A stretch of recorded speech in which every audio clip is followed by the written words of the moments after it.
ဒီနေ့ဘောနော်ကျွန်မဖျားခင်နှုတ်ကပတ်တော်ကိုခုလိုမျိုးပေါ့နော်ခွန်အားပေးခွင့်ရမယ်လို့တခါမှမထင်သားဘူးเนาะဖျားကျေးဇူးတော်ကြောင့်ရတာဖြစ်တယ်အရင်ဆုံးဖျားကျေးဇူးတော်ချီးမွမ်းတယ်ပြီးတော့အတင်းတော်မှာရှိတဲ့ဥက္ကဋ္ဌကိုလည်းကျေးဇူးအများကြီးတင်တယ်ကျွန်မဒီနေ့ဖျားရဲ့နှုတ်ကပတ်တော်ကိုဝင်ထားခင်မှာကျွန်မကိုမိတ်ဆက်မယ်ပြီးတော့နည်းနည်းလေးတက်သေးခံချင်ပါတယ်လို့ပေါ့နော်ကျွန်မနာမည်ကတော့တချို့ကလည်းတီးပြီးသားဖြစ်တယ်တချို့ကတော့မတီးသေးဘူးပေါ့နော်ကျွန်မချင်းလိုကကြတော့ violent ချောင်းလို့ခေါ်တယ်ပြီးတော့မြန်မာလိုဆိုရင်တော့မိမိလို့ခေါ်ပါတယ်လို့မြန်မာနိုင်ငံမှာနေရဆိုတော့အကုန်လုံးကချင်းလိုခေါ်တတ်ကြဘူးလေအဲ့တော့အဖေကမြန်မာလိုလည်းမဲ့ပြီးထားတဲ့အတွက်ကြောင့်မိမိလို့လည်းခေါ်လို့ရတယ်ပြီးတော့ကျွန်မမှာအမျိုးသားပေါ့နော်ကျွန်မထက်ကြီးတဲ့တဲ့9နှစ်ကြီးတဲ့အမျိုးသားရှိတယ်ပြီးတော့ကျွန်မမှာဝတ်တုပ်လေးပေါ့နော်သမီးလေး2ယောက်ရှိပါတယ်လို့ကျွန်မနည်းနည်းလေးတက်တည်ခံချင်ပါတယ်။ဘာကြောင့်ရတက်တည်ခံချင်လဲဆိုတော့ကျွန်မကကိုရန်လောက်မှာပြောင်းလဲသွားတယ်ပေါ့နော်။ဖျားကျေးဇူးတော်ကြောင့်ယေရှုခရစ်တော်မိမိရဲ့ကယ်တင်ပိုင်ရှင်တဲ့တခင်အဖြစ်လက်ခံယုံကြည်တယ်။လက်ခံပြီးတဲ့အခါမှာကျွန်မနာကင်းမှာဆိုရင်ကျွန်မတို့ကဂေဟာမှာရှိတာကိုဂေဟာမှာရှိတဲ့အခါမှာအဲ့ချိန်မှာဂေဟာမှုကပေါ့နော်ဘကူကိုတွားခိုင်းတယ်ဘကူကိုတွားခိုင်းတဲ့အခါမှာနာကိဖြစ်နေတဲ့ချိန်ဖြစ်တယ်အဲ့ကနေပြီးတော့ပြန်လာတဲ့အခါမှာဒီထိုင်းကြီးကျွန်းမှာပေါ့နော်ဒီဂေဟာမှာရှိတဲ့ဆရာမတွေကထိုင်းကြီးကျွန်းကိုတွားပြီးတော့လူမှုရေးကယ်ဆယ်ရေးတွေလုပ်တယ်ပြန်လာတဲ့အခါမှာတပ်ပုံလေးတွေပေါ့နော်သူတို့တွေယူလာတယ်ပေါ့နော်ယူလာတဲ့အခါမှာအလောင်းတွေရောပေါ့နော်အမျိုးမျိုးတွေပြဿနာတွေတွေ့ရတဲ့အခါမှာကျွန်မပြောင်းလဲပြီးသွားပြီဆိုတော့ကျွန်မစိတ်ထဲမှာဘာဖြစ်လဲဆိုတော့ငိုချင်တယ်ပေါ့နော်သူတို့တွေပြောင်းမတိပဲနဲ့တည်သွားရင်တော့ငရဲသွားမှာဆိုပြီးတော့ကျွန်မရဲ့အသက်တာမှာခံစားလာတယ်အဲ့ဒါနဲ့ကျွန်မ10တန်းပြီးတဲ့အခါမှာတခါတည်းကျန်းစာကျောင်းတက်တယ်အဲ့ချိန်မှာမောင်လေးညီမလေးတွေကငငယ်လေးပဲရှိသေးတယ်သူတို့ကိုလည်းကြည့်ချင်တယ်ပေါ့နော်အကြီးဆိုတာကတော့အငယ်တွေကိုပေါ့နော်ကြည့်ရမယ့်တာဝန်ရှိတယ်ကျွန်မလည်းကြည့်ချင်တယ်ဒါပေမဲ့စိတ်ထဲမှာဘာဖြစ်လဲဆိုတော့ကျန်းစာကြောင်းတက်ပြီးတော့ဖခင်ရဲ့အလုပ်ကိုပဲလုပ်ချင်တယ်ဆိုပြီးတော့ကျွန်မပေါ့နော်ကျန်းစာကြောင်းတက်လိုက်တယ်ဆရာပြောတယ်လို့ပဲပေါ့နော်ကျွန်မတအားရှက်တက်တယ်ငငယ်လေးတွေကဒါပေမဲ့မဟုတ်တဲ့နေရာမှာကျွန်တော်မရှက်ဘူးသူများပစ္စည်းခိုးမဲ့နေရာကျမရှက်တော့ဒါပေမဲ့ကောင်းတဲ့နေရာလုပ်ဖို့ဆိုရင်ကျွန်မအရင်ရှက်တတ်တဲ့သူဖြစ်တယ်ဘောနော်ဒါပေမဲ့လည်းဖျားခင်ကအဲ့လိုကျန်းစာကြောင်းတွေပို့တက်ခွင့်ပြပေးတယ်အဲ့ကျန်းစာကြောင်းတက်တဲ့ခါမှာလည်းမိဘအမေပဲရှိတော့တာကိုအမေကလည်းမထောက်ပံ့နိုင်ဘူးပြီးတော့မောင်လေးညီမလေးတွေလည်းကြီးဖို့အများကြီးရှိတဲ့ခါမှာတခါကျရင်အရင်ကြည်ကွဲရတဲ့အချိန်တွေလည်းအများကြီးရှိတယ်။တစ်ခါကျရင်အဲ့တုန်းကကျန်းစာကျောင်းတက်တာသူများတွေဆိုပတ်စံအများကြီးရှိပြီးတော့တက်ရတဲ့သူတွေရှိတယ်လေ။ကျွန်မကျတော့ဖက်နဲ့လည်းတစ်ခါကျရင်စီးစရာမရှိဘူး။တစ်ခါကျရင်လိုင်းကားစီးစရာပတ်စံ200အဲ့တော့200ကိုအဲ့ဒါလေးမရှိဘူး။ပတ်စံရေချိုးဖို့စက်ပြာလည်းမရှိဘူးမဝယ်နိုင်တဲ့အချိန်တွေလည်းအများကြီးရှိတယ်။ဒါပေမဲ့နောက်မဆုတ်ဘူးငါဒီကျန်တဲ့အရာအလုပ်ပြီးတော့မောင်လေးတွေညီမလေးတွေကိုပဲကြည့်ပြီးတော့ငါနေတော့မယ်ဆိုပြီးတော့ဆုံးဖြတ်တဲ့အချိန်တွေလည်းအများကြီးရှိပါတယ်။ဒါပေမဲ့လည်းကျွန်မကျန်းစာကျောင်းတွေပြီးအောင်တက်နိုင်တဲ့လောက်ပေါ့နော်တက်ခဲ့တယ်။အဲ့ချိန်မှာဖျားအလုပ်ပဲလုပ်ချင်တာ။တရားဟောမယ်ပေါ့နော်။ကိုကတော့အကြီးကျယ်အိမ်မက်ထဲမှာတော့ကြီးကျယ်တရားဟောနေတာ။ဒါပေမဲ့လူရှိကြတော့မထွက်ရဘူး။လုပ်ချင်တာပဲရှိတာပေါ့နော်။အဲ့တော့ဖျားခင်လို့သူများတွေဆိုရင် Sunday School ဆရာမတွေဆိုရင်အားရပါရနဲ့ကလေးတွေကိုပြောနေတာတွေကိုကြည့်တဲ့အခါမှာဖျားခင်သမီးလည်းအဲ့လိုမျိုးပြောချင်လိုက်တာဆိုပြီးတော့ကျွန်မပေါ့နော်မျက်ရည်ကျပြီးတော့ဆူတောင်းခဲ့တယ်အဲ့ချိန်မှာဆရာတယောက်ကပေါ့နော်ဗာပြောလဲဆိုတော့ဒီလိုတွေကျန်းစာကျောင်းမှာဆိုရင်ကျွန်မတို့တွေကကဏ္ဍတီးတီးရှိတာကိုအဲ့ခါမှာဆရာတယောက်ကပြောလဲဆိုတော့ဖျားเจ้าမှာတမစီလဲတာတွေထိုင်ကုန်လေးတွေတိန်းတာအင်တာဆေးတာအစားဖျားရဲ့အလုပ်ဖြစ်တယ်ဆိုပြီးတော့ပြောတဲ့ခါမှာကျွန်မတရားလည်းမဟုတ်တတ်ဘူးဘာမှလည်းမလုပ်တတ်ဘူးအဲ့ခါမှာအဲ့ဒါလေးတွေကစပြီးလုပ်တဲ့အခါမှာဖျားခင်ကမပြည့်စုံပေမဲ့လည်းပေါ့နော်ကိုချိန်မှာဆိုရင်မယုံကြည်သူကလေးလေးတွေကိုဖျားရဲ့အကြောင်းကိုပြောနိုင်တဲ့သူဖြစ်ခွင့်ပေးတယ်အဲ့လိုပြောတဲ့အခါမှာဒီမှာရှိတဲ့ညီကောင်မောင်နှမတွေရဲ့ရှေ့မှာဒီသူကသူဆရာမလို့ခေါ်စီချင်လို့ဒီမှာပြောတာမဟုတ်ဘူးနော်ဒီမှာလို့ ချက်တဲ့သူကြောက်တဲ့သူမပြည့်စုံတဲ့သူတော့မှဖျားသခင်ကအသုံးပြုတယ်လူတဲ့အမေကဗာပြောလဲဆိုတော့ဖျားเจ้าမှာရှိတဲ့ကလေးလေးတွေကလူငယ်တွေကအရန်တက်တိရှိတယ်အခုယောက်ျားလေးတွေရောမိန်းကလေးတွေရောဒီမှာကြည့်တဲ့အခါမှာဒီချင်းဆိုရှောက်သွားလို့ရတယ်လေဟိုစီဝမ်ဘက်တွေအဲ့လိုမျိုးပေါ့နော်ရှောက်သွားလို့ရတယ်ဒါပေမဲ့ဖျားเจ้าကိုလာကြတယ်ကျန်းစာလေးတွေဟိုဗာလဲအလွတ်ဆိုကြတဲ့အခါမှာကျမကြည့်တဲ့အခါမှာလူတဲ့အမေကပြောတယ်သူတို့တွေကတတိရှိတယ်လို့ပြောတဲ့အခါမှာကျမအရင်ခွန်အားရတယ်ဒါကြောင့်ကျမတို့ဘာမှမဟုတ်တဲ့ဒုံဘရောင်မှာဖျားခင်အသုံးပြုသလိုဒီမှာရှိတဲ့ညီကောင်မတွေကလေးလေးတွေလူငယ်လေးတွေကိုလည်းဖျားခင်ကဒီထက်မကအသုံးပြုမှာဖြစ်တယ်ဆိုတာပေါ့နော်ကျမရဲ့အတက်တာမှာခံစားရတဲ့တိုင်းနည်းနည်းလေးပေါ့နော်တက်တည်ခံခြင်းပြပါတယ်လို့အားလုံးပေါ်မှာဖျားရှင်ကောင်းချီးပေးပါစေအာမင်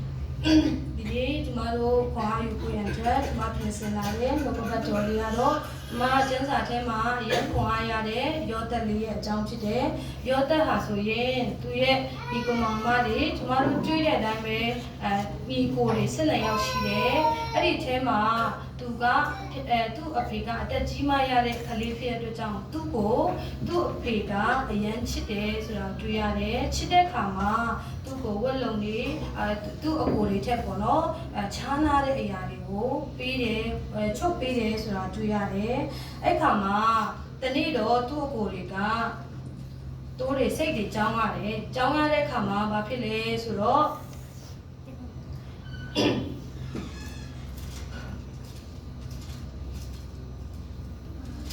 ကျန်းစာလေးတစ်ပိုက်ပတ်ချင်ပါတယ်ကဘာဦးကျန်းပေါ့နော်ကဘာဦးကျန်းဒါကြအားနာရပေါ့နော်တချို့ကဘယ်မှာစကားနာမသိတဲ့လူတွေလို့ဆိုရင်အားနာတယ်ဘာလို့အားနာလဲဆိုတော့တခါမြစ်စော်လူပေါ့နော်တရားလာဟောတဲ့ခါမှာကျမလည်းလာတယ်သူများရေလိုက်ရတာပဲရှိတယ်ဘာမှမသိဘူးပြန်သွားတာဒီတိုင်းအဲ့ကြတော့အရင်အားနာရတော့ပေါ့နော်ဒါပေမဲ့လေသူကလည်းမတက်နိုင်လို့ဒါပေမဲ့ဗာလဲမတ်ဆီယမတ်စငါလူတွေကိုဘာသာပြန်ပေးတယ်နိုင်ငံခြားသားရောက်နေတယ်ဆိုတော့ဒီကျမကျန်းစာလေးပတ်ချင်ပါတယ်ဘဝဦးကျန်းခန်းကြီး39နှစ်တန်းငယ်7နှစ်ကနေပြီးတော့14ကိုပတ်ချင်ပါတယ်ဒီအကိုတို့ဒီအပါရီတိုးစိတ်များကိုရှေခင်မြို့မှာချင်းချင်းကသွားကြ၏ဣတိလဒီယောဒတ်ကိုခေါ်၍တင်ဤအကိုတို့ဒီတိုးစိတ်များကိုရှေခင်မြို့မှာချင်းကြသည်မဟုတ်တော့လာပါတင့်ကိုသူတို့ရှိရာသူငါစေလို့မျိုးဟုခေါ်လေကျွန်ုပ်ရှိပါသည်ဟုဆိုတော့အပကသွားပါအကိုတို့ဒီချမ်းသာသလိုတိုးစိတ်တို့လည်းကောင်းမွန်စွာရှိသလိုဟူ၍ကြည့်ရှုပြီးလင်ငါအားတရင်ကြပြောပါဟုမှားလိုက်ရဲ့ဟေပြုံချိုက်မှစေလို့တဖြစ်သူဒီရှိခင်မြို့သို့ရောက်လေ၏ဒီနေ့ရောတဲ့ရတက်တာကျမတို့ကြည့်တဲ့အခါမှာကျမခေါ်အားပေးချင်တဲ့ຢာကပါလေဆိုတော့ဒီနေရာမှာသူ့အဖေကရောတဲ့မင်းရဲ့အကိုတွေစီသွားပြီးတော့အကိုတွေအဆင်ပြေရဲ့လားတိုးတွေစိတ်တွေကောင်းကောင်းရှိရဲ့လားဆိုပြီးတော့တွားကြည့်ခိုင်းတယ်ကျမတို့တက်တာမှာလည်းပဲအဲ့လိုမျိုးမိဘတွေကကျမတို့ခိုင်းတဲ့ချိန်တွေရှိတယ်အဲ့ချိန်မှာရောတက်လဲတွားချင်တွားမယ်မတွားချင်လည်းမတွားလို့ရတယ်ပေါ့နော်ဒါအဝေးကြီးလည်းဖြစ်တဲ့ခါမှာအဖေဟုတ်ကဲ့ပါလို့ပြောပြီးတော့မတွားရင်လည်းမတွားလို့ရတယ်ဒါပေမဲ့ရောတက်ကသူ့အဖေခိုင်းတဲ့အတိုင်းသူ့အကိုလေးစီကိုတွားတယ်ဆိုတာကျမတို့တွေ့ရတယ်အဲ့လိုပဲကျမတို့တက်တာမှာလည်းပဲဖျားသခင်ကမိဘစကားကိုနားထောင်စေချင်တယ်ဆိုတာပေါ့နော်ဒီနေရာမှာတွေ့ရတယ်ဒါကြောင့်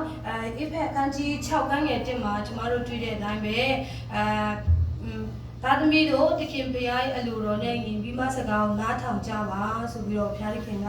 ပြောထားတဲ့အရာကိုတွေ့ရတယ်။ဒါကြောင့်မိဘစကားနားထောင်တာကဖျားစကားနားထောင်တာနဲ့အတူတူပဲဖြစ်တယ်။ဒါကြောင့်မလို့ကျမတို့တက်တာမှာရောတက်ကဲ့သို့ပေါ့နော်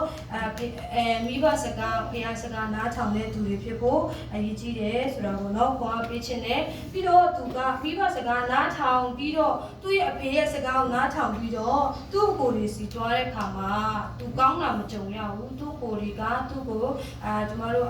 အရှိကောက်လည်းမပြောတော့ဘူးပေါ့နော်တွင်ထဲချတယ်ပြီးရင်နောက်ဆုံးမှာသူတို့ရောင်းစားလိုက်ကြသူဒုက္ခတွေအကြီးကျယ်ရောက်တယ်ဒါပေမဲ့ရောတက်ကသူ့အဖေတားတီလိုဒုက္ခရောက်နေတယ်ဆိုပြီးတော့သူမပြောပါဘူးဒါပေမဲ့သူ့အဖေကပြန်ကြားတဲ့အခါမှာသူ့အဖေစိတ်မကောင်းဘူးဆိုတာကိုဒီနေရာမှာတွေ့ရတယ်ဒါကြောင့်ကျမတို့ဒုက္ခရောက်တဲ့အခါမှာလည်းဖျားသခင်ကဒီတိုင်း နေအားငါဒီတိုင်းပဲပြစ်ချမယ်ကွာဆိုပြီးတော့နေတဲ့ဖေရမဟုတ်ပါဘူးကျမတို့ဝန်းနေတဲ့ခါမှာကျမတို့စိတ်ညစ်နေတဲ့ခါမှာလည်းပဲနားလေပြီးတဲ့ဖေရဝန်းနေပြီးတဲ့ဖေရဖြစ်တယ်ဆိုတာကိုနော်ခွန်အားပေးချင်ပါတယ်ပြီးတော့သူဒုက္ခတွေရောက်တယ်တိုင်းတစ်ပါးအကုတ်ပြုတ်ပြူရောက်သွားတယ်ရောင်းစားခြင်းကိုခံရတဲ့ခါမှာလည်းပဲဘာတွေ့ရလဲဆိုတော့အဲ့ဒီအကုတ်ပြုတ်အိမ်ကိုသူရောင်းစားခြင်းခံရတယ်အဲ့ချိန်မှာဖျားသခင်ကသူနဲ့အတူပါရှိတယ်မိဘစကားနားထောင်လို့ပေါ့နော်ဒုက္ခတွေရောက်ရင်လည်းဖျားသခင်ကအတူပါရှိပေးတယ်ဆိုတာကိုဒီနေရာမှာတွေ့ရတယ်ကပ္ပဦးကျမ်းခန်းကြီး39အခန်းငယ်1ကိုဖတ်ချင်ပါတယ်ထာဝရဘုရားသည်ယောသဘနရှိတော်မူသည်ဖြင့်သူသည်အကြံထားမြောက်၏အေဂုတ်တုအမျိုးသားမိမိသခင်အိမ်၌နေရလေ၏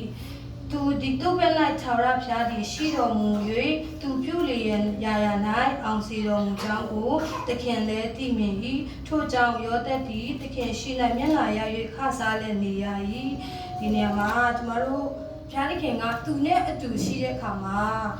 ယောသက်ကဘာတွေခံရလဲဆိုတော့အကြံချောင်းရောက်ရတဲ့အခွင့်ဖျားကပေးတယ်ပြီးတော့သူလှုပ်နေရမှာအောင်မြင်ရတဲ့အခွင့်ဖျားကပေးတယ်ပြီးတော့သူ့ရဲ့သခင်ရှိမှလည်းမျက်နှာตาရတယ်ဆိုတာတွေ့ရတယ်ပြီးတော့အိမ်အုပ်အရာကိုလည်းခံအပ်ခြင်းခံရတယ်ပြီးတော့အိမ်မှာရှိတဲ့အတွင်းပြင်မှာရှိတဲ့ဥစ္စာပစ္စည်းတွေအားလုံးကိုလည်းအနှင်းချင်းခံရတယ်သူ့အားဖြင့်အဲ့ဒီအေဂုတ်တုအိမ်ကိုလည်းဖျားကကောင်းချီးပေးတယ်ဆိုတာဒီနေရာမှာတွေ့ရတယ်ဒါကြောင့်ကျမတို့ဖျားရဲ့စကားကိုနားထောင်ပြီးတော့ဒုက္ခရောက်ပြီမဲ့လည်းဖျားခင်ကျမတို့နဲ့အတူရှိတယ်ဆိုရင်ကျမတို့ကရောသက်လိုပဲပြုလေရာမှာလှုပ်တဲ့နေရာတိုင်းမှာဖျားခင်ကအောင်မြင်ခြင်းပြီးမယ်ဆိုတာပေါ့နော်ခွန်အားယူကြရအောင်ပြီးတော့အဲ့ဒါနဲ့အဲ့ဒီအကုတ်တုအိမ်ကိုနေတဲ့ခါမှာဘာတွေကြုံပြန်ပြီးလဲဆိုရင်ကောင်းကောင်းလေးနေရတာလေနော်ဖျားစကားကိုလည်းနားထောင်တယ်ပြီးတော့ရိုးရိုးတသားကျူးကျူးဆဆနဲ့လဲနေတယ်ဒါပေမဲ့ဘာတွေကြုံပြန်ပြီလဲဆိုစုံစမ်းနှောက်ယှက်ခြင်းเนาะအဲ့ဒီအကုတ်ကျူဗာလဲသူ့ရဲ့သခင်ရဲ့မိန်းမတွေးဆောင်ချားရောက်ပြန်တယ်အဲ့ချိန်မှာဘာတွေတွေးရလဲဆိုတော့သူကတနေ့တော့ဗာလဲအိမ်သားတွေတယောက်မှယောက်ျားလေးတွေမရှိတဲ့ချိန်လို့ပြောတယ်အဲ့ချိန်မှာသူကလည်းသူကိစ္စနဲ့သူ့အတူရိုးရိုးတသားအလုပ်လုပ်တာအဲ့ချိန်မှာသူရဲ့ဗာလဲသခင်မကတွေးဆောင်ဖျားရငါနဲ့လာအိပ်ပါနေ့တိုင်းတွေးဆောင်လေလို့ပြောတယ်နော်နေ့တိုင်းတွေးဆောင်လေလို့ပြောတဲ့ခါမှာဒါပေမဲ့ယောသက်ကဖျားကိုကြောက်တယ်လို့ပြောတယ်ဒီညမှာကျမတို့တက်တာမှာလည်းပဲ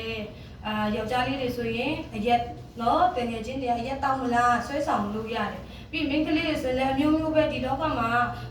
နေ့တိုင်းကျမတို့ကိုမကောင်းတဲ့ຢာတွေကနေ့တိုင်းတွေးဆောင်တဲ့ຢာတွေတွေးရတယ်ပေါ့နော်နေ့တိုင်းဒီလောကမှာကြည့်တဲ့အခါမှာကောင်းတာနဲ့ဆိုးတာရှိတယ်လို့မကောင်းတာတွေကပုံများတယ်အဲ့ဒီမကောင်းတဲ့ຢာတွေကိုကျမတို့ကိုတွေးဆောင်ဖျားရောက်တဲ့အခါမှာကျမတို့တက်တာမှာလည်းရောတက်ကဲသူဖះကိုကြောက်တယ်အဲ့ချိန်မှာဘယ်သူမှမရှိဘူးသူကြိုက်တယ်လို့နေလို့ရပါတယ်နော်လူတွေရဲ့ကွယ်ရဗါလဲလူတွေမှမရှိတာဒါပေမဲ့ဖះကိုသူကြောက်တယ်ဆိုတာကိုနော်ဒီနေရာမှာတွေ့ရတယ်ဒါကြောင့်ကျမတို့တက်တာမှာလည်းဖះကိုကြောက်တယ်ဖះရဲ့ကိုယူတည်တယ်ဖះကိုမျက်မှောက်ပြုနေတယ်ဆိုရင်ကျမတို့ကိုနေ့တိုင်းဆွဲဆောင်နေတဲ့ဒီမကောင်းတဲ့ຢာတွေကိုလည်းဖះအပြစ်ကျော်လွှားနိုင်မှာဖြစ်တယ်ကျန်းစာတစ်ခါကျရင်ကျန်းစာမဖတ်နိုင်တဲ့ချိန်သူ့မတောင်းနိုင်တဲ့ချိန်မှာလည်းပဲဖျားသခင်အားဖြင့်ကျမတို့ကရောတက်ကဲ့သို့ပေါ့နော်ဖျားကိုကြောက်ပြီးတော့အသက်ရှင်မယ်ဆိုရင်အဲ့ဒီစုံစမ်းခြင်းတွေကိုလည်းကြော်လွှားနိုင်မှာဖြစ်တယ်ဆိုတာပေါ့နော်ခွန်အားပေးချင်ပါတယ်ပြီးတော့အဲ့ဒီတော့သူအဲ့ချိန်မှာရောတက်ကိုဆွဲဆောင်တဲ့အခါမှာအင်ကြီးနော်သူရဲ့အဝတ်ကြံခဲ့တယ်လို့ပြောတယ်အဲ့ချိန်မှာသူတကယ်ဆိုရင်ရောတက်ကအော်ရမှာနော်အဲ့ချိန်မှာကျွန်တော်ဒီလိုလုပ်နေတယ်ဆိုပြီးသူအော်ရမှာဒါပေမဲ့မအော်ရမဲ့သူကအော်ပြီးတော့အော်ရမဲ့သူကမအော်ဘူးအဲ့ကမှာ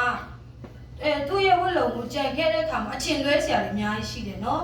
အဲ့ချိန်မှာလူအနေနဲ့ကြည့်ရင်ရောတက်နင်းအင်းကြီးတောင်ကြံခဲ့သေးတာပဲကြံတာနင်းမဟုတ်ကဒီပြောနေတာလားသူပြောစရာဖြစ်တယ်ဒါပေမဲ့ဒီနေရာမှာတွေ့ရတဲ့အခါမှာသူဘာမှမဖြစ်ရှင်းဖျားခင်ပဲသူ့ရဲ့ပြဿနာကိုဖြေရှင်းပေးလိုက်တာဆိုတာပေါ့နော်ဒီနေရာမှာတွေ့ရတယ်အဲ့ကမှသူဒုက္ခတွေစုံစမ်းကြည့်တွေကြုံရပြီးတော့ထောင်ထဲကိုရောက်သွားတဲ့နေရာကိုကျမတို့တွေ့ရတယ်ဒါပေမဲ့သူမှန်မှန်ကန်ကန်လေးနေတဲ့အခါမှာထောင်ထဲ ရောက်နေတော့များလဲဖျားသခင်ကသူနဲ့အတူပါရှိပေးတယ်ဆိုတာကိုနော်ဒီနေ့ခွန်အားယူကြရအောင်ကပ္ပဦးကျမ်းခန်းကြီး39ခန်းငယ်21မှာသူ့တော်လဲခြောက်ရဖျားသည်သူ့ဘက်၌ရှိ၍ကဲမတနာတော်မူတဖြစ်ထောင်မှုထံမျက်နှာရစေတော်မူ၏ဘောနော်ထောင်ထဲဘယ်လောက်ကျမတို့ဆိုရင်လည်းမှန်မှန်ကန်နေရတာနဲ့ထောင်ထဲထည့်ကျမတို့ဆိုရင်ပြန်ပြီးတော့ဖြည့်ရှင်းတော့နော်ထောင်မှမသွားချင်တာဒါပေမဲ့သူကသွားနေတော့များလေးပဲထောင်မှုစီမှာဖျားတခင်မျက်နှာသာရခွင့်ဖျားကပြီးတယ်ဆိုတာပေါ့နော်တွေ့ရပါတယ်ပြီးတော့အများကြီးပေါ့နော်မပြောတော့ဘူးထောင်ထဲမှာလည်းအကြာကြီးနေရတယ်လို့ပြောတယ်နေရတော့များလေးပဲဘာတွေ့ရလဲဆိုတော့ကပ္ပဦးကျမ်းခန်းကြီး41ခန်းငယ်16ကိုဖတ်ချင်ပါလေယောသက်ကလည်းကိုရောဒီကျွန်တော်ဒီအလိုအလျောက်မကျက်နိုင်မှာဖျားသခင်ဒီမင်္ဂလာဖြေစကားကိုဖာရောဘုရင်အားပေးတော်မူစေတော်ဟုလျှောက်လေ၏အဲ့ချိန်မှာထောင်ထဲမှာရှိတဲ့ချိန်မှာအဲ့ကုတ်တုဘောနော်ဘုရင်ကဘာဖြစ်လဲဆိုတော့ဖာရောဘုရင်ကဘောနော်အိမ်မက်တဲ့ခါမှာစိတ်ပူစရာအိမ်မက်ဖြစ်တယ်ပေါ့နော်သူရဲ့အိမ်မက်ကသူ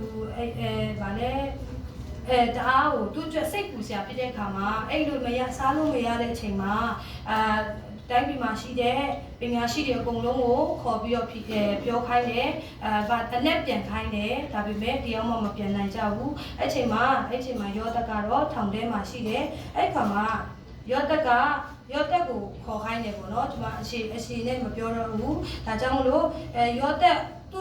ဘယင်ဖာရောဘယင်ရှိကိုရောက်တဲ့ခါမှာဒီနေရာမှာပြောတယ်ပေါ့နော်ကျွန်တော်ဒီအလိုအလျောက်မတက်နိုင်ပါပေါ့နော်ဘယင်ကြီးရဲ့ပြဿနာကိုဖြေရှင်းဖို့ရောသက်ဘယင်ကြီးရဲ့ရှေ့ကိုရောက်လာတဲ့ခါမှာကျွန်တော်မတက်နိုင်ဘူးဖျားသခင်ပဲတက်နိုင်တယ်ဆိုတာပေါ့နော်ဒီနေရာပြောတယ်ဘာပြောချင်တာလဲဆိုတော့ရောသက်ကနှိတ်ချတယ်ပေါ့နော်သူ့ရဲ့တက်တာမှာနှိတ်ချခြင်းနဲ့အသက်ရှင်တဲ့ခါမှာဖျားသခင်ကသူ့ဘက်မှာနေပြီးတော့ချီးမြှောက်သွားတယ်အဲ့ဒီသူ့ရဲ့ဘယင်ကြီးအိမ်မက်တွေကိုလည်းပေါ်ပေးတယ်။ပေါ်ပေးတဲ့ခါမှာအဲ့ဒီအတူချုံနဲ့ပြောရရင်အစာကောင်းပါတဲ့နေ့9နှစ်ရှိမယ်ပြီးတော့ကျွယ်ဝတဲ့နေ့9နှစ်ရှိမယ်ဆိုပြောတဲ့ခါမှာအဲ့ဒီအရာကိုဥဆောင်ပေးဖို့တကယ်ဆိုရင်မနေ့မှထောင်ထဲမှာညနေလေးရောက်တော့ဘရင်နန်းတော်ကိုရောက်သွားတယ်ပြီးတော့ဘရင်ရဲ့လက်စွပ်တွေကိုတော့မှဆွေရတဲ့သူဖြစ်ခွင့်ဘုရားကပေးတယ်ဆိုတာပေါ့နော်ဒီနေရာမှာသူရဲ့နှိတ်ချခြင်းအပြင်ဘုရားခင်ကချီးမြှောက်သွားတယ်ဆိုတာကိုတွေ့ရပါတယ်ပြီးတော့နောက်တစ်ခုကျွန်တော်တို့ကြည့်တဲ့အခါမှာကပ္ပဦးကျမ်းခန်းကြီး42ခန်းငယ်18ကိုကြည့်ချင်ပါတယ်3ရက်မြောက်သောနေ့၌ယောသတ်သည်သူတို့ကိုခေါ်၍ငါသည်ဖျားသခင်ကိုကြောက်ရွံ့သောသူဖြစ်၏ဒီနေ့သူတို့နိုင်ငံပဲအစာကောင်းပါတာမဟုတ်ဘူးเนาะအနေနဲ့ရဲမှာရှိတဲ့အပီပီမှာအစာကောင်းပါတယ်ဒုက္ခတွေရောက်တဲ့ခါမှာအကုတ်တုပီကိုအစာဝယ်ပို့သွားကြတယ်အဲ့ဒီအချိန်မှာသူ့ကိုရောင်းစားခဲ့တဲ့အကိုတွေလည်းအဲ့ဒီအကုတ်တုပီကိုရောက်ကြတယ်ဆိုတာကိုเนาะတွေ့ရတယ်ဒါပေမဲ့ဒီနေရာမှာငါဒီဖျားသခင်ကိုကြောက်ရွံ့တော်သူဖြစ်၏ဆိုပြီးတော့ယောသက်ကပြောတယ်ပေါ့เนาะအဲ့ဒီနေရာမှာသူအဲ့မှာအောင်မြင်နေပြီဆိုတော့သူကြိုက်တယ်လို့ပြန်လုပ်လို့ရတဲ့အခြေအနေဖြစ်တယ်ဒါပေမဲ့ပြန်လုပ်လားဆိုရင်မလုပ်ဘူးသူ့ရဲ့ရန်သူသူ့အနိုင်ကျင့်ခဲ့တဲ့သူတွေဆိုပေမဲ့ဖျားကိုကြောက်တဲ့အတွက်ကြောင့်မလို့သူပြန်မလုပ်ခဲ့ဘူးဆိုတာပေါ့နော်ဒီနေရာမှာပြောချင်တယ်ပြီးတော့ကပ္ပဦးကျမ်းခန်းကြီး45အခန်းငယ်နှစ်ထဲမှာသူဒီလဲကျေတော်တန်နဲ့ငိုကြွေး၏အဂုတ်ကျလူတို့ဒီနန်းတော်တိုင်အောင်ကြားကြ၏သူရဲ့ညီကိုမောင်နှမတွေပေါ်မှာသူရဲ့ညီကိုတွေပေါ်မှာဘာဖြစ်လဲဆိုတော့မမုန်းတဲ့အပြင်ပေါ့နော်ချစ်သေးတယ်ချစ်လို့ငိုတယ်ပေါ့နော်ပြန်တွေ့တဲ့အခါမှာဟိုနေ့ကမောင်လေးရောက်လာတော့ကျမတို့ကကြီးလာတဲ့အခါမှာတယောက်လေးကြောက်ကဝေးရောက်တဲ့အခါမှာပြန်တွေ့တဲ့အခါမှာဝမ်းသာမျက်ရည်ကျကြတယ်လေအဲ့ခါမှာအမေလည်းမျက်ရည်ကျတယ်မောင်လေးလည်းယောက်ျားလေးဆိုပေမဲ့မျက်ရည်ကျတယ်ပေါ့နော်ဒီလိုပဲပြောချင်တာကဘာလဲဆိုတော့ရောသက်လေသူ့ကိုယ်တွေကိုတွေးတဲ့အခါမှာ तू မထိန်နိုင်ဘူးပေါ့နော် तू ငိုတာကဟိုနန်းတော်တစ်ခုလုံးတောင်မှကြားတဲ့အထိပေါ့နော် तू မျက်ရည်ကျတယ်ငိုတယ်ဆိုတာပေါ့နော်တွေးရတယ်ဘာလို့ငိုလဲဆိုချစ်လို့ပေါ့မချစ် ဘယ်ငုံမလဲနော်ဒါကြောင့်အဲ့နေရာမှာသူချစ်တယ်ဆိုတော့ကိုနော်တွေ့ရတယ်ကျမနည်းနည်းလေးဒီအကြောင်းအရာနဲ့ပတ်သက်ပြီးတော့ပေါ့နော်Senate School ကလေးထဲမှာဆိုးတဲ့ကလေးဆိုရင်ကျမတို့ကကြည့်မရဘူးနော်တခါကျရင်စကားလည်းမပြောချင်တဲ့ချိန်ရှိတယ်အဲ့ခါမှာတခြားဆရာဆရာမတွေနဲ့လည်းမတည့်ဘူးပေါ့နော်အဲ့ကလေးနာမည်ကဘယ်လိုလဲဆိုတော့ပြည်စုံပေါ့နော်နာမည်ကတော့ပြည်စုံဒါပေမဲ့သူ့ရဲ့အသက်တာမပြည်စုံဘူးပေါ့နော်အဲ့ခါမှာကျမလည်းတခြားဆရာမတွေကလည်းလာတိုင်တယ်ဆရာမတွေလောက်ပေါင်းအဲ့ကလေးရန်ဆိုးတယ်ဆိုပြီးပြောတယ်ဒါကြကျမတို့လည်းတအားဆိုးတဲ့ခါကျတော့စိတ်တူတာပေါ့ဒါပေမဲ့မုန်းလဲမုန်းလာတယ်ကြည့်လို့မရတော့ဘူးဒါပေမဲ့တနေ့တော့သူ့အတွက်ဆူတောင်းတယ်ဖျားခင်အဲ့ဒီကလေးကိုချစ်နိုင်အောင်ကူညီပေးပါဆိုပြီးတော့ပြောတဲ့ခါမှာချစ်ပဲချစ်တာမဟုတ်ဘူးတနာပါတနာလာတယ်ပေါ့နော်ဖျားခင်နာမဘုံကြည့်ပါစေဖျားခင်ကြောင့်အဲ့ဒီကလေးမို့ဘယ်လောက်ထိဆိုးတဲ့ကလေးပဲဖြစ်ဖြစ်ဖျားခင်ကအချစ်ကိုပေးလိုက်ရင်ချစ်တယ်ပေါ့နော်ဒီနေရာမှာရောတက်လေးပဲဖျားရဲ့ချစ်ချင်းကိုသူခံစားတဲ့အခါမှာသူ့ကိုယ်လေးကိုချစ်နိုင်တယ်ဆိုတာပေါ့နော်ဒီနေရာမှာတွေ့ရတယ်ပြီးတော့အဲ့ဒီတိုင်းပြည်မယုံကြည်သူတွေနော်မယုံကြည်သူတိုင်းပြည်မှာသူတို့ရောက်သွားတဲ့အခါမှာသူကသူ့ရဲ့အကိုတွေကိုမေတ္တာပြန်ကြားတဲ့အခါမှာဖျားရဲ့ဘုန်းတော်ကိုထင်ရှားစေတဲ့သူတွေဖြစ်တယ်ဆိုတာပေါ့နော်တွေ့ရပါတယ်ပြီးတော့ကမ္ဘာ့ကျောင်းခန်းကြီး45ခန်းငယ်16ကနေပြီးတော့23ထိမဖတ်တော့ဘူးသူတို့အကိုတွေလည်းအဲ့ဒီနေရာကိုရောက်သွားတဲ့အခါမှာသူတို့ဖာတော့ပြင်ကလည်းသူတို့ကိုနေရာပေးတယ်နေရာတွေချပေးပြီးတော့ပေါ့နော်ကောင်းကြီးတွေပေးတယ်ပေးခံရတယ်ဆိုတာပေါ့နော်မျက်နှာတာပေးခြင်းကိုခံရတယ်ဆိုတာပေါ့နော်ဒီနေရာမှာတွေ့ရတယ်ပြီးတော့သူတို့လေးတွေကိုနေရာတွေချပေးတဲ့အခါမှာရောတက်ကသူတို့အကိုတွေကိုဗာမှားလိုက်လေဆိုတော့အဲ့ဒီစကားအရေးကြီးတယ်ပေါ့နော်ရောတက်ကဘာကျန်းခန်းကြီး45ခန်းငယ်24မှာဗာပြောလဲဆိုတော့တင်တို့ဒီလမ်း၌ရမတွေ့ကြလဲဟူမှာလိုက်လေအကိုတို့ကိုလွတ်လိုက်၍သူတို့ဒီသွားကြ၏တကယ်ဆိုရင်အကြီးတွေကအငယ်တွေကိုသုံးမရပါဘူးเนาะဒါပေမဲ့ဒီနေရာမှာရောတက်ကသူ့အကိုတွေကိုလမ်းမှာရက်မဖြစ်ကြပါနဲ့ဆိုပြီးတော့ပြောတယ်ပေါ့เนาะကျမတို့တက်တာမှာလည်းပဲတရားလေးကြောက်ဒါဗာလဲတကယ်ချင်းရံဖြစ်တဲ့ခါမှာကိုကဝင်ပြီးတော့တားတဲ့သူဖြစ်ဖို့အရေးကြီးတယ်ပေါ့နော်ကိုတိုင်းသူတို့နဲ့ရံဖြစ်ဖို့မဟုတ်ဘူးကိုလာပြီးတော့ကဲ့ရဲ့နေရင်လည်းသူတို့တက်ဆူတောင်းပေးဖို့သူတို့ကိုကောင်းတဲ့စကားလေးတွေပြောဖို့အရေးကြီးတယ်ဆိုတာပေါ့နော်ဒီနေ့ရောတက်တာအဖြစ်ခေါ်ပေးချင်ပါတယ်ဒါကြောင့်နေကုန်းချုပ်အနေနဲ့ကျမတို့တက်တာမှာရောတက်ကဲ့သို့ခရရဲ့စကားကိုနားထောင်မယ်မိဘစကားကိုနားထောင်ဖို့အရေးကြီးတယ်မိဘစကားနားထောင်လို့ခရစကားနားထောင်လို့ဒုက္ခရောက်ရင်လည်းဖျားသခင်ကကျမတို့နဲ့အတူအမြဲတမ်းရှိတယ်ကျမတို့ကိုအမြဲဘောနော်ကိုကြီးပေးတဲ့ဖရားဖြစ်တယ်တခါတလေကြရင်ဒီမှာရှိတဲ့ကလေးတွေရောလူငယ်တွေရောပေါ့နော်ကျွန်တော်တက်တာမှာဖရားစကားနားမထောင်နိုင်တဲ့အချိန်တွေအများကြီးရှိပါတယ်အဲ့ဒီအချိန်မှာလည်းဖရားသခင်ကိုပွင့်လင်းပြောလို့ရပါတယ်ဖရားသခင်ဖရားစကားအရင်ခက်ခဲတဲ့နားထောင်တာလွယ်လေးပေါ့နော်ဒီဘက်နားကနေနားထောင်ပြီးဟိုဘက်ကနေတွတ်ချလိုက်လို့ရတယ်ဒါပေမဲ့လိုက်လျှောက်ကျင့်သုံးဖို့အရင်ခက်ခဲပါတယ်ဒါပေမဲ့ဖျားခင်ကိုအကူအညီတောင်းလို့ရှိရင်ကျမတို့လိုက်လျှောက်ကျင့်သုံးနိုင်မှာဖြစ်တယ်ဖျားရဲ့စကားကိုနားထောင်နိုင်မှာဖြစ်တယ်ပြီးတော့နံပါတ်1ချက်အနေနဲ့နှိတ်ချဖို့ပေါ့နော်ဖျားခင်ကနှိတ်ချတာကိုရန်တက်တဲ့ဖျားဖြစ်တယ်သူကိုယ်တိုင်လည်းနှိတ်ချစွာနဲ့ဒီလောကကိုဆင်းလာပြီးတော့ကျမတို့ကိုကယ်တင်သွားတဲ့ဖျားဖြစ်ပါတယ်ဒါကြောင့်ဖျားရဲ့အလိုတော်တိုင်းနှိတ်ချစွာနဲ့နေတဲ့စင်တိုင်းမှာအသက်ရှင်မယ်ဆိုဖျားခင်ကချီးမြှောက်မှာဖြစ်တယ်ပြီးတော့နံပါတ်3ချက်အနေနဲ့ကိုအတင်းပြောနေတဲ့သူတွေသူကိုမကောင်းကြံနေတဲ့သူတွေတက်လဲကျမတို့သူတို့ကိုချစ်နိုင်ဖို့ဆိုတော့မလွယ်ဘူးပေါ့နော်ကိုရဲ့ညီကောင်မောင်နှမတွေကျမတို့ဒီမြန်မာနိုင်ငံမှာဒုက္ခတွေမျိုးမျိုးဖြစ်လို့ပေါ့နော်အခုချိန်လို့လည်းဖြစ်နေတော့ပဲပေါ့နော်ဖြစ်လို့ဒီနေရာကိုရောက်လာတဲ့အခါမှာကျမတို့တွေအချင်းချင်းချစ်ဖို့ဘောနော်ဒီမှာအနေနဲ့ဘောနော်ခွာပေးချင်ပါတယ်ချစ်ဖို့ဆိုတာမလွယ်ပါဘူးဘောနော်ကိုယ့်ရဲ့ယောက်ျားကိုယ့်ရဲ့သားသမီးကိုယ့်ရဲ့ညီကောင်မောင်နှမဘောနော်ချစ်ဖို့မလွယ်ပါဘူးဒါပေမဲ့မချစ်နိုင်တဲ့အခါမှာခုနကကျွန်မဆုတောင်းတယ်လို့မျိုးပဲဘောနော်ဆုတောင်းရင်ဘုရားသခင်ချစ်ချင်းမြတ်တာပေးလာမှာဖြစ်တယ်တယောက်နဲ့တယောက်ခွင့်လွတ်လာနိုင်မှာဖြစ်တယ်ဆိုတာဘောနော်ဒီနေ့ရောတဲ့တက်တာလေးအဖြစ်ခွာပေးချင်ပါတယ်ကျမ်းစာသူရောက်ချင်းစီတဲ့ကိုဘုရားရှင်ကောင်းချီးပေးပါစေ